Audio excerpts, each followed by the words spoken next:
půjde David Kempf, proti němu Shane Pinto. Já to řeknu, Roberte. Ne, ještě ne. Ne? Ne. Je to hokej, Davide. Ale Kempf to udělal výborně. Už můžu. Kubalík, už můžu. David Kempf. Už můžu. A teď můžeš, Jakube.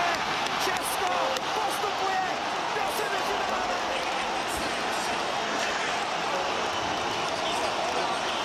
Fantasticky se dostává. A skvělá příprava trenérského štábu i celého mužstva. Tohle je vyřazovací zápas jako víno. A to víno nám jde schutná, protože je to přípitek postupu mezi 4 nejlepší týmy mistrovství světa. Česko bude hrát o medaile. Zažijeme znovu medailový víkend v O2 aréně. Já mám husí kůži. Já nevím, ty jsi na to zvyklej, já mám tady premiéru, takže já si to užívám.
Pojď, zaber!